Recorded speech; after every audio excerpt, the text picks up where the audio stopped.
Bienvenidos. Venimos de la Universidad Autónoma de Sinaloa, Facultad de Medicina, de la licenciatura en Médico General, a exponer en la materia de microbiología y parasitología médica el tema de Bordetella y Francisella. Somos el equipo 4 y este está compuesto de Sánchez Vázquez Marisol, Sandoval Sánchez Luz Angélica, Soto Beso Sonia Ivette y Velarde Ureña Alejandra Miroslava. Continuemos con la exposición. Bordetella. La bordetella es un cocobacilo gram negativo que puede contener flagelos. No está esporulada, y aunque algunas de estas son inmóviles, son bacterias que sobreviven poco tiempo en el medio exterior. Les gustan más las vías respiratorias. También son flora intestinal de ciertos animales. Estas son extremadamente pequeñas. Aquí les dejo la taxonomía de su dominio, la clase, el orden, la familia y el género Bordetella para que lo conozcan y tengan más a detalle una ficha de lo que es el género Bordetella. Lo repito, esta es de respiración aeróbica estricta, lo que le permite enriquecerse con la catabolización de carbohidratos y formar energía a partir de aminoácidos. Para conocerlas se necesita un cultivo, ya que son bastante exigentes, y así se puede aislar lo que es Bordetella, enriqueciéndose con un medio de cultivo de ácidos grasos saturados y sangre, que esta preparación se llama agar de Border & Go. Se necesita una temperatura de 35 a 37 grados aproximadamente. También se necesita la presencia de nicotinamida y de derivados del sulfuros, como cisteína o factores 5 y 10. Esto dependerá de un 60-70% lo que se necesite para el cultivo. Ya que conocemos a detalle lo que es Bordetella, veamos los tipos que existen. Hay varias especies del género. Son muy contagiosas e importantes en el ser humano. Comenzando con la Bordetella pertussis, que es por mucho la más importante, debido a que es la causa de la clásica tos ferina. Continuando con la Bordetella parapertussis, que esta puede producir una enfermedad muy similar o semejante a la tos ferina, pero menos grave que lo que produce la Bordetella pertussis. Continuando con la Bordetella bronquioséptica, produce enfermedades en animales como la tos de los perros y conejos, y solo a veces produce enfermedades respiratorias en el ser humano, pero de una forma menos grave que la Bordetella pertussis. Continuando con la Bordetella himsi, esta produce bacteremias o enfermedades respiratorias y artritis. Continuando ahora con Bordetella holzheims, que esta solo produce en pacientes inmunodeprimidos. Y por último, la Bordetella trematum, que esta se da en heridas y otitis media. Recapitulando lo que es Bordetella pertussis y parapertussis, estas tienen un rango muy similar, ya que su ADN es homólogo y da de 72 a 94% de similitud, por lo que se puede generar las tos ferinas, pero varía la diferencia de gravedad, que esto lo veremos más a detalle con mi compañera. Ahora veremos la historia de la Bordetella, enfocándonos un poquito más en lo que da en Bordetella pertussis, desde sus comienzos hasta la actualidad. Todo comenzó en 1870, en donde describieron la existencia de hongos en niños, y esto creyeron que era la tos ferina, mas sin embargo le empezaron con el nombre de coqueluche. Para 1901, los experimentos de los científicos Joshman y Krause aislaron en agar sangre un pequeño bacilo y lo llamaron Bacillus pertussis. De aquí, en 1906, Jules Bordet y Octave Gingold describieron el bacilo de Bordetella pertussis, lo describieron totalmente y le dieron el nombre tos ferina humana. De aquí, como aún no conocían o desconocían mucho sobre este bacilo de Bordetella pertussis, dieron muchos años de investigación, desde 1906 a 1915, la creación de múltiples cultivos de Bacillus pertussis para tener una descripción más grande y darles el reconocimiento de que sí era tosferina humana. Para así, a los años 20 o 30, se ubican en los documentos los primeros ensayos de vacunas anti-pertussis, ante estos Bacillus pertussis, pero esto solo ocasionó unas epidemias más grandes, dando así a muchas muertes o dando así muchas incubaciones de los Bacillus pertussis en humanos. Para las décadas que fue una catástrofe hasta crearse una pandemia mundial.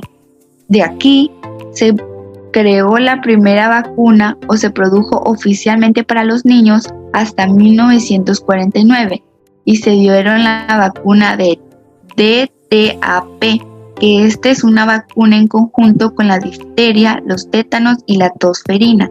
Esta va a ser para su prevención y que se está utilizando hasta la actualidad en los niños.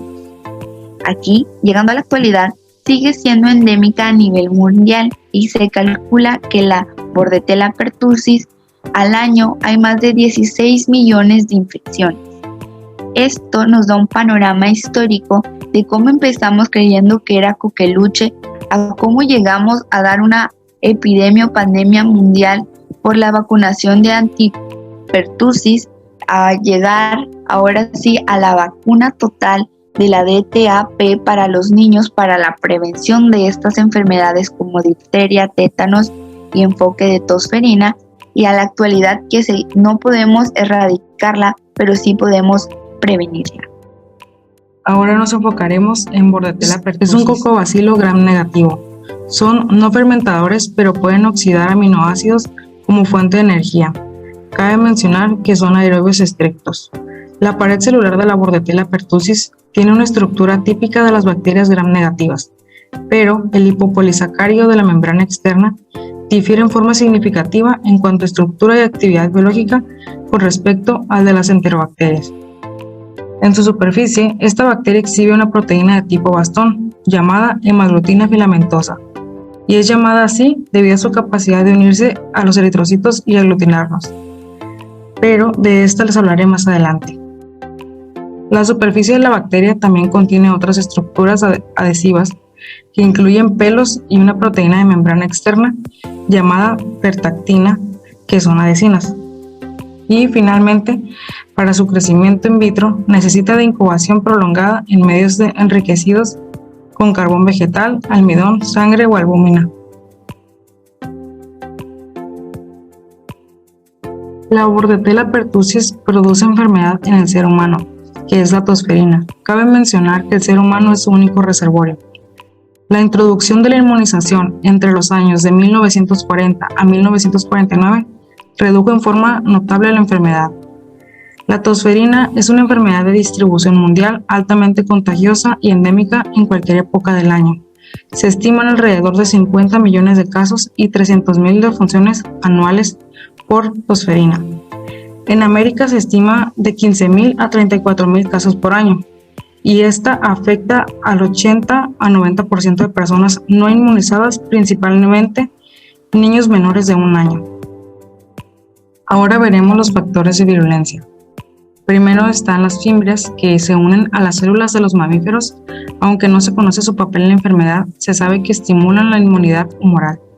También está la hemaglutina filamentosa y la pertactina, que son necesarias para el anclaje a las glucoproteínas sulfatadas en las membranas de las células ciliadas de la tráquea, y se sabe que son muy inmunógenas. Tenemos que el principal factor de virulencia de la Bordetella pertussis es la toxina pertusoide, y la toxicidad sistémica se va a deber principalmente a esta. Entre sus características tenemos que es una toxina AB producida a partir de un solo perón, como una subunidad enzimática y 5 subunidades de fijación, que se ensamblan en la toxina completa sobre la superficie de la bacteria.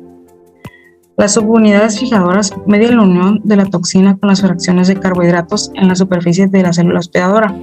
Entonces, la subunidad enzimática se internaliza y modifica la proteína G por ribosilación de ADP, con lo cual se afecta la actividad de la adenilato ciclasa, provocando un aumento en los valores de AMPC cíclico y el incremento consiguiente de las secreciones respiratorias y la producción de moco, que es lo que caracteriza el estado paroxístico de la tosferina.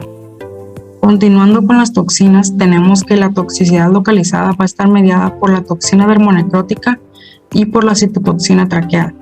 La toxina dermonecrótica produce isquemia y la citotoxina traqueal inhibe el movimiento de los cilios, alterando los mecanismos normales de limpieza en el árbol respiratorio, lo que va a provocar la aparición de la tos paroxística, que es característica principal de la tosferina.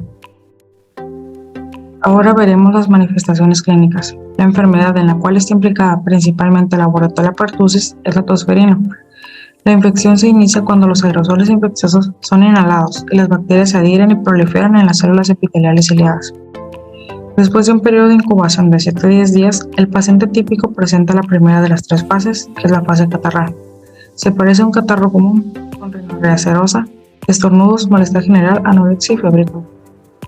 Durante este estadio se produce un pico en el número de bacterias y como aún no se ha diagnosticado la causa de la enfermedad, los pacientes con esto suponen un riesgo más elevado para sus contactos. Después de 1 a 2 semanas comienza la fase paroxística. Durante este periodo, las células epiteliales ciliadas son expulsadas del árbol respiratorio y se altera la eliminación de la mucosidad. Esta fase se va a caracterizar por los típicos paroxismos de la tosferina, que es una serie de toses repetidas seguidas de un estridor inspiratorio.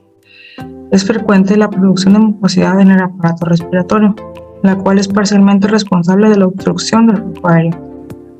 Los paroxismos acaban generalmente con vómitos y un estado de agotamiento. Durante esta fase también existe una marcada linfocitosis.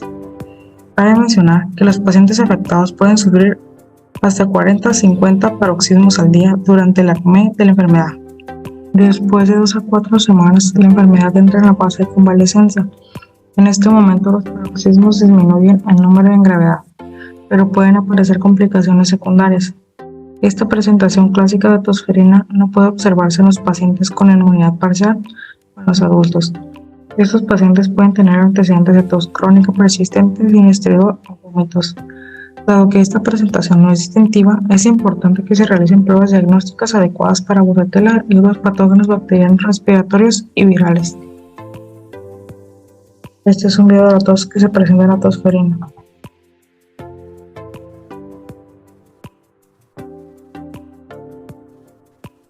Pruebas diagnósticas de laboratorio. Estas para detectar la Bordetella pertussis. Les enlisté los pasos a seguir para realizar este tipo de pruebas, comenzando con las muestras. Las muestras se sacan con los hisopos nasofaringios, denominados NP. Se utilizan con la solución salina y son las muestras preferidas. Estos hisopos deben tener punta dracón o rayón. Y también en adultos se puede utilizar las gotitas expulsadas directamente en el portaobjetos para tos, frente a la boca del paciente durante este método. Continuamos con la prueba de anticuerpos fluorescentes directos.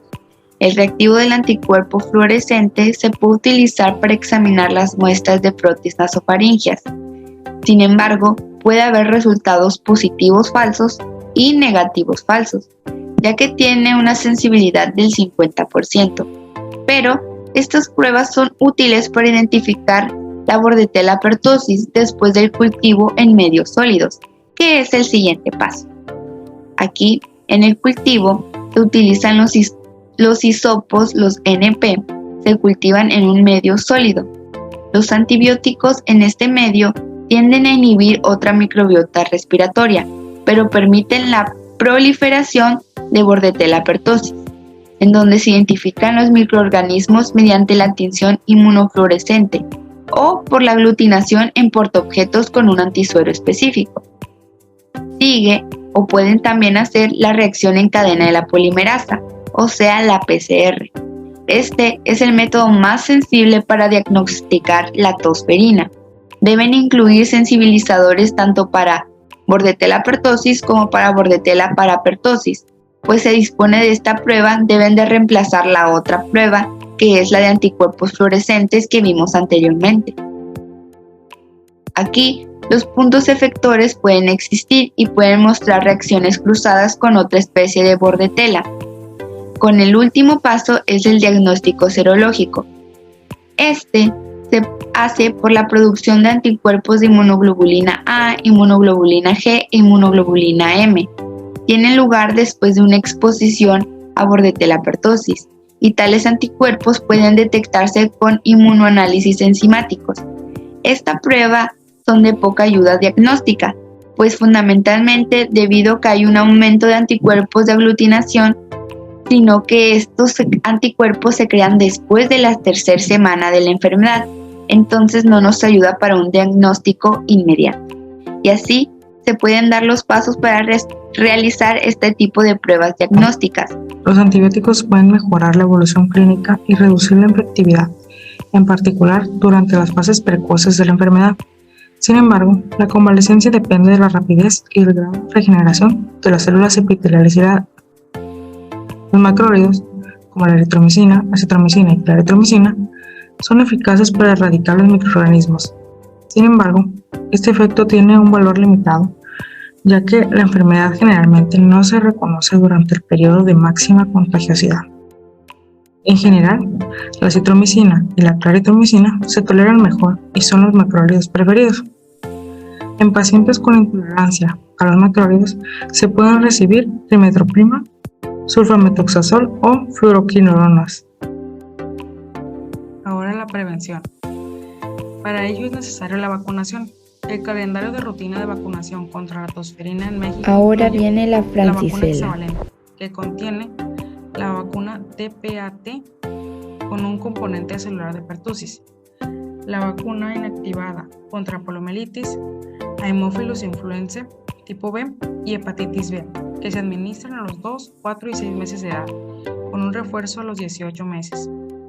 También dosis de vacuna DPT, que esta sí tiene componente de pertussis de célula entera a los 4 años de edad.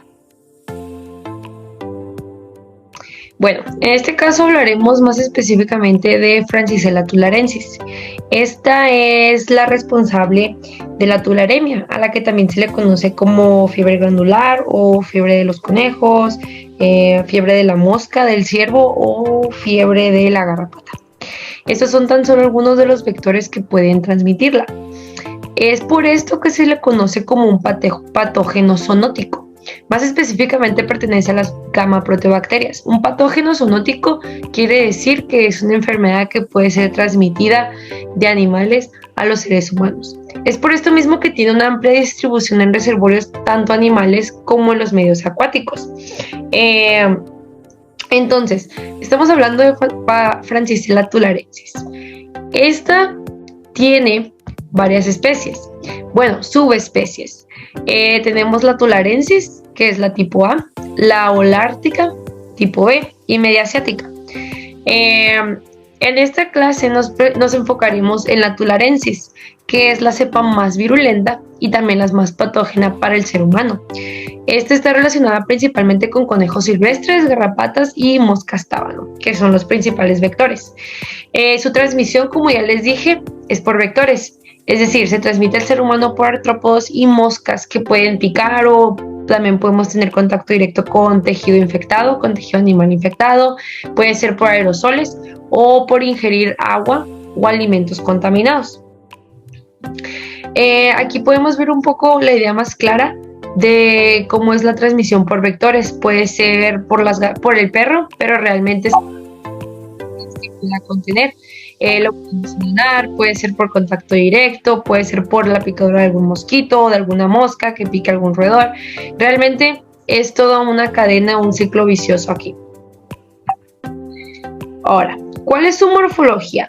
Bueno, esta tiene una morfología muy similar a la de la brucela. Pertenece a los cocobacilos gram negativos y suelen ser de un tamaño muy pequeño. Es de 0,2 por 0,2 a 0,7 micrómetros. Entonces, este también presenta una tinción leve, débil.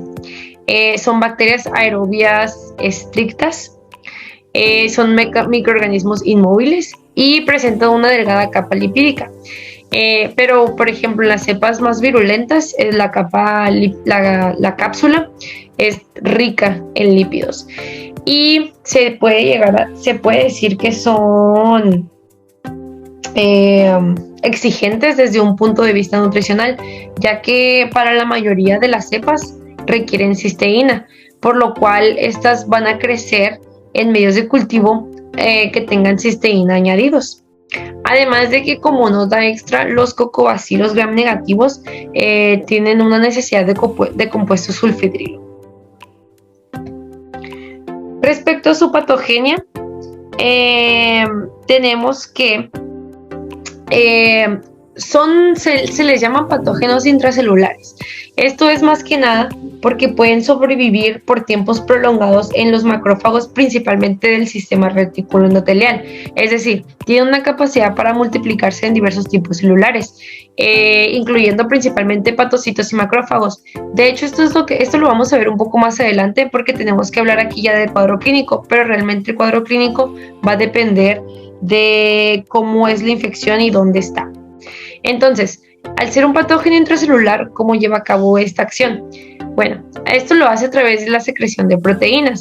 En la imagen podemos ver cómo es que entra la bacteria y es atrapada por el fagosoma.